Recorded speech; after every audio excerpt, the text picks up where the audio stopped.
So Martyn, I understand Nokia's financial results are in, and that maybe that their current CEO is looking as if he's just a little bit closer to the exit door than he did before. Their Q2 figures are in this morning, late this morning. IDC, the analysts say, these are not good. In Western Europe, it's not holding its own. It's falling back. It's still a huge company. Keep saying that, but it's starting to slip, and it's falling back against Apple, Samsung, LG, RIM, HTC, you name it. So they're not doing very well, and the prognostication is that they're probably not going to. Just looking at the figures, 42% their shares are down on Wall Street, Nokia shares, over the past 3 months. Yeah. That sort of thing can't go on. That's got bad. To do something. Yeah. It is bad. Time to change the helmsman, the idea seems to be. Word is that Ollie's days are numbered, and that the board is actually actively looking for a new CEO now, probably to be in post by the end of August, so we're told, or so rumour has it. Rumour also has it that they're looking in America for obvious reasons. That would make sense, wouldn't it? And have there been any candidates yet, do we know? We don't know who the candidates are, it's all very hush-hush, but we've heard that 3 or 4 CEOs of what they're calling ICT companies in the United States or North America have been tapped up. A couple of them have actually flown to Helsinki for interview, and having seen Helsinki in the summer and then thought about Helsinki in the long winter that's yet to come, decided they didn't want to go there after all. So we don't know anything more than that. But basically, in the they need presence in the States. So they need, people say, well, they need a new CEO. Well, actually, as was being pointed out to us only today, what they actually need is a decent phone, a decent smartphone, and something that people would buy, and then they wouldn't be in this trouble anyway. That should do the trick. Now, Ian, Chile, which for a long, long time was under that nice little man Pinochet and caused all sorts of problems all over the place and killed a lot of people, but now it's a bastion of democracy, and has been for the past 20 years or so, and it's actually launched a net neutrality law. What's going on there? Yeah, that was a bit of a surprise, because people in the know about Chile. Of course, it's actually a very advanced telecommunications hotspot is Chile. Whether that's to do with the fact that it's long and thin and difficult to communicate over, I don't know. But it's done all sorts of things first. One of the things it's done first, at least as far as South America is concerned, is it's the first one to come out with very explicit net neutrality law. And probably one of the first in the world that I know of, net neutrality law. So why have they done it? What's brought them to doing this? Well, I think they're just self-consciously in the vanguard of telecommunications and the internet. And for instance, they passed this law, 100 votes to 0 through the Assembly. And from what I understand, the regulator now trots off and works out the detail for it. He's got about 60 days to do that. But it's a very straightforward process.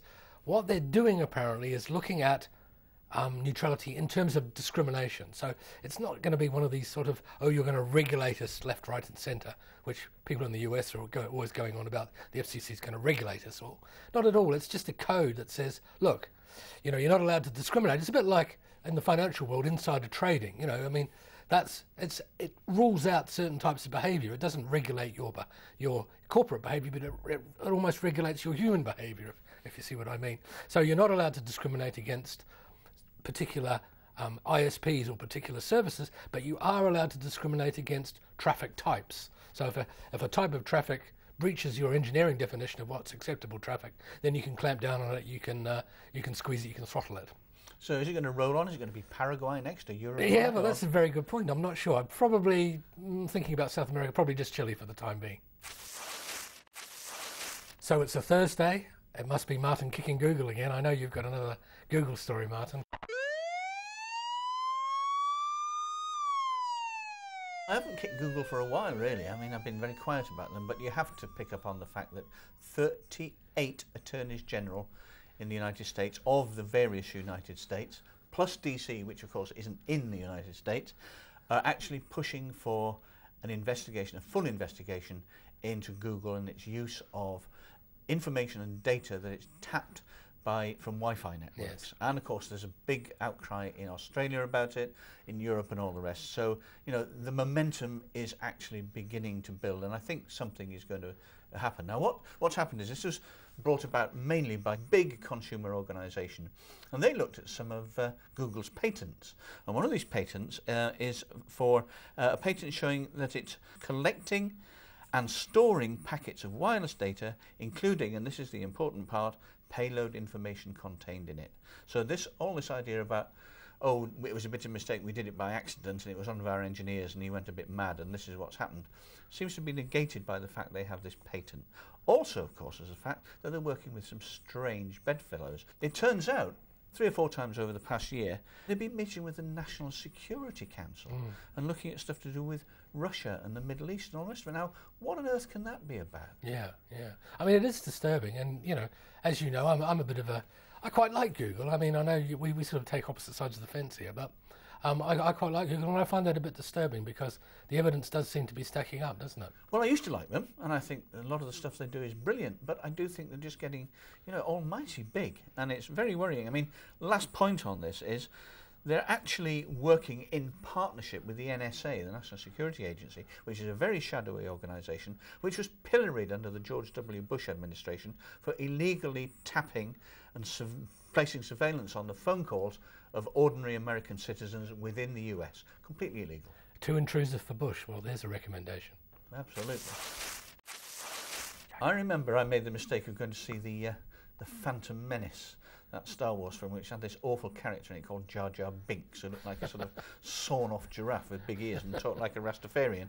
You're a friend of Jajah, a different kind of Jajah, aren't you? Jajah is this company that Telefonica bought. It's an over-the-top company that Telefonica bought 6 months or so ago, yes. And now the first apps are out. What's that about? They call it web-enabled telephony, and instead of using IP end-to-end, across your access network, they only use IP, voice over IP in the core. And then what they do is they very cleverly turn the calls around, if you know what I mean. So if you're sitting at home by your telephone, you're sitting on the web, you click on your Jajah page, and you make a phone call to the number that you've put onto your web page. And what Jajah does, it says, oh, okay, he wants to make a phone call. I'll call him.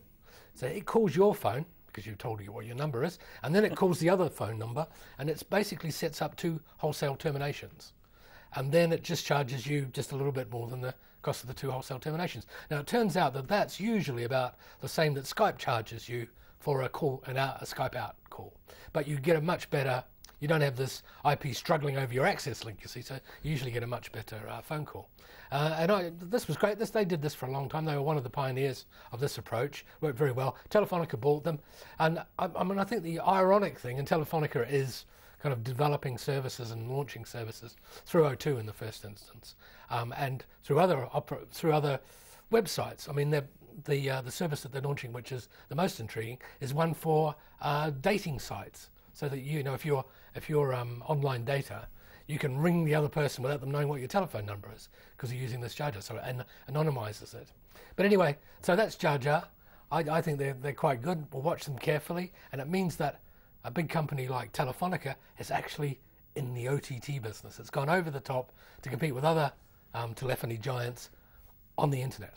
Talking about going over the top, a nice link there. We've had complaints from our viewer who says that he thinks Martyn, who we know only too well, is pretty much a 2-dimensional figure. What have you got to say about that? 2-dimensional? He's obviously never met Martyn. She's one of the most 3-dimensional people I've ever seen in my life. So, no, I refute that entirely. I think, Martyn's very 3-dimensional, wouldn't you say? Well, some parts were in the 4th dimension, as far as I can tell. And one of the most frightening sounds on the planet is when Martyn snaps on those rubber marigold gloves. And I just heard it out in the corridor there, and I'm out of here before you are. See ya. Excellent.